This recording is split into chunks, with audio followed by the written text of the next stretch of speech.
ಈ ಬೋಂಡ ಮಾಡ್ಕೊಳ್ಳೋದಕ್ಕೆ ಕಡಲೆ ಹಿಟ್ಟು ಆಗ್ಬೋದು ಅಥವಾ ಮೈದಾ ಆಗ್ಬೋದು, ಯಾವುದು ಕೂಡ ಬೇಡ. 1 ಕಪ್ ಅಕ್ಕಿ ಹಿಟ್ಟು, 1 ಕಪ್ ಗೋಧಿ ಹಿಟ್ಟು ಮನೆಯಲ್ಲಿತ್ತು ಅಂದರೆ ತುಂಬ ಸುಲಭವಾಗಿ ಸಂಜೆ ಟೀ ಟೈಮ್ಗೆ ಈ ಬೋಂಡನ ನಾವು ರೆಡಿ ಮಾಡ್ಕೋಬೋದು ಗರಿ ಗರಿಯಾಗಿ.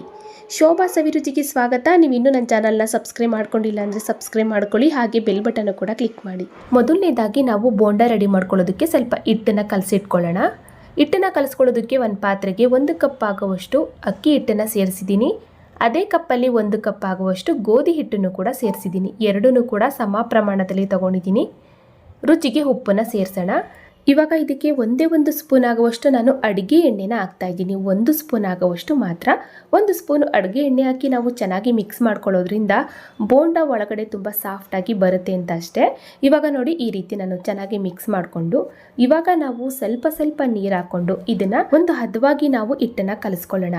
ಅಂದರೆ ನಾರ್ಮಲ್ ಆಗಿ ನಾವು ಈ ಕಡಲೆ ಹಿಟ್ಟನ್ನು ಬೋಂಡ ಬಜ್ಜಿ ಮಾಡ್ತೀವಿ ನೋಡಿ, ಅದೇ ಒಂದು ವಿಧಾನದಲ್ಲಿ ಹಿಟ್ಟನ್ನು ನಾವು ಕಲಿಸ್ಕೋಬೇಕು.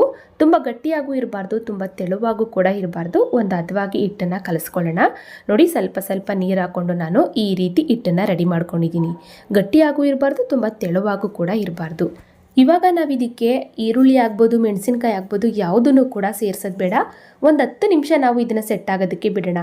ಈರುಳ್ಳಿ ಮೆಣಸಿನ್ಕಾಯಿ ಹೆಚ್ಕೊಳ್ಳೋ ತನಕ ಮಾತ್ರ ನಾವು ಇದನ್ನು ಒಂದು 10 ನಿಮಿಷ, ಒಂದು 15 ನಿಮಿಷ ಮುಚ್ಚಿಟ್ರೆ ಸಾಕು.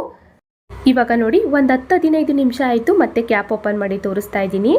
ಸಾಕು, ಒಂದು 10-15 ನಿಮಿಷ ಬಿಟ್ಟರೆ ಹಿಟ್ಟು ಚೆನ್ನಾಗಿ ಸೆಟ್ ಆಗಿರುತ್ತೆ. ನಾವು ಸ್ವಲ್ಪ ಈರುಳ್ಳಿ ಮೆಣಸಿನ್ಕಾಯಿ ಹೆಚ್ಕೊಳ್ಳೋ ತನಕ ಬಿಟ್ಟರೆ ಸಾಕು. ಇವಾಗ ಇದಕ್ಕೆ 2 ಈರುಳ್ಳಿ ಚಿಕ್ಕದಾಗಿ ಹೆಚ್ಚಿರೋ ಅಂಥದ್ದು ಮೀಡಿಯಮ್ ಸೈಜು 2 ಈರುಳ್ಳಿನ ಹಾಕಿದ್ದೀನಿ. ಖಾರಕ್ಕೆ 2 ಹಸಿಮೆಣಸಿನ್ಕಾಯಿನ ಸೇರಿಸ್ಕೊಂಡಿದ್ದೀನಿ. ಹಾಗೆ ಸ್ವಲ್ಪ ಚಿಕ್ಕದಾಗಿ ಹೆಚ್ಚಿರೋ ಅಂಥದ್ದು ಕರಿಬೇವಿನ ಸೊಪ್ಪು, ಕೊತ್ತಂಬರಿ ಸೊಪ್ಪನ್ನು ಹಾಕಿದ್ದೀನಿ. ಕೊತ್ತಂಬರಿ ಸೊಪ್ಪನ್ನು ನೀವು ಧಾರಾಳವಾಗಿ ಸೇರಿಸ್ಕೊಳ್ಳಿ, ಚೆನ್ನಾಗಿರುತ್ತೆ. ಎಷ್ಟು ಹಾಕಿದರೂ ಕೂಡ. ಒಂದೇ 1 ಚಿಟಿಕೆ ಅಡುಗೆ ಸೋಡಾನ ಹಾಕ್ಕೊಂಡು ಮತ್ತೆ ನಾವು ನೀರೆಲ್ಲ ಏನು ಸೇರಿಸೋದು ಬೇಡ. ಚೆನ್ನಾಗಿ ನಾವು ಮಿಕ್ಸ್ ಮಾಡಿಕೊಂಡು ಕಲಿಸ್ಕೊಳ್ಳೋಣ. ಎಕ್ಸ್ಟ್ರಾ ನೀರೆಲ್ಲ ಹಾಕಿ ಕಲಿಸ್ಕೊಳ್ಳೋದು ಬೇಡ. ಈರುಳ್ಳಿ ಹಾಕ್ಬೋದು ಮತ್ತು ಕೊತ್ತಂಬರಿ ಸೊಪ್ಪು ಹಾಕ್ಬೋದು. ಹಿಟ್ಟಿಗೆ ಚೆನ್ನಾಗಿ ಮಿಕ್ಸ್ ಆಗಬೇಕು. ಕೈನಲ್ಲಿ ಒಂದು ಸಲ ಚೆನ್ನಾಗಿ ಮಿಕ್ಸ್ ಮಾಡಿಕೊಂಡು ಆಮೇಲೆ ನಾವು ಹದವಾಗಿ ಎಣ್ಣೆನ ಕಾಯಿಸ್ಕೊಂಡು ನಮಗೆ ಬೋಂಡ ಎಷ್ಟು ದಪ್ಪ ಬೇಕು ಅಷ್ಟು ದಪ್ಪ ನಾವು ಬಿಸಿಯಾಗಿ ಕರ್ಕೋಬೋದು. ತುಂಬ ಚೆನ್ನಾಗಿ ಬರುತ್ತೆ. ಇವಾಗ ನೋಡಿ, ಈ ರೀತಿ ನಾನು ಚೆನ್ನಾಗಿ ಮಿಕ್ಸ್ ಮಾಡ್ಕೊಂಡಿದ್ದೀನಿ. ನೋಡಿ, ಆ ಫ್ಲೇವರು, ಈರುಳ್ಳಿ ಫ್ಲೇವರು ಮತ್ತು ಕೊತ್ತಂಬರಿ ಸೊಪ್ಪಿನ ಫ್ಲೇವರು ಹಿಟ್ಟಿಗೆ ಸೆಟ್ ಆಗಬೇಕು. ಕೈನಲ್ಲಿ ಚೆನ್ನಾಗಿ ಮಿಕ್ಸ್ ಮಾಡ್ಕೊಳ್ಳೋಣ. ಇವಾಗ ಕರೆಕ್ಟಾಗಿ ರೆಡಿಯಾಗಿದೆ. ಎಣ್ಣೆನೂ ಕೂಡ ಹದವಾಗಿ ಕಾದಿದೆ ನೋಡಿ. ಇವಾಗ ಒಂದೊಂದೇ ಬೋಂಡಗಳನ್ನ ಬಿಡಿಯಾಗಿ ನಾವು ಸೇರಿಸ್ಕೊಂಡು ಉರಿನ ಮೀಡಿಯಂ ಫ್ಲೇಮಲ್ಲಿ ಇಟ್ಕೊಂಡು ಚೆನ್ನಾಗಿ ಇದನ್ನು ಬೇಯಿಸ್ಕೊಳ್ಳೋಣ. ಬೋಂಡ ಸೇರಿಸುವಾಗ ಉರಿ ಮೀಡಿಯಂ ಫ್ಲೇಮಲ್ಲಿ ಇರಬೇಕು. ಆಮೇಲೆ ನಾವು ಐ ಫ್ಲೇಮ್ ಮಾಡಿಕೊಂಡು ಬೋಂಡನ ಬೇಯಿಸ್ಕೋಬೇಕಾಗತ್ತೆ. ಇವಾಗ ನೋಡಿ, ನಾನು ಕೂಡ ಒಂದು 7-8 ಬೋಂಡನ ಸೇರಿಸ್ಕೊಂಡಿದ್ದೀನಿ. ಇವಾಗ ಐ ಫ್ಲೇಮ್ ಇಟ್ಕೊಂಡು ನಾನು ಬೋಂಡನ ಬೇಯಿಸ್ಕೊತಾ ಇದ್ದೀನಿ. ಸ್ವಲ್ಪ ಕಲರ್ ಚೇಂಜ್ ಆಗೋ ತನಕ ಈ ರೀತಿ ಉಲ್ಟಾ ಮಾಡಿಕೊಂಡು ಚೆನ್ನಾಗಿ ನಾವು ಬೇಯಿಸ್ಕೊಳ್ಳೋಣ.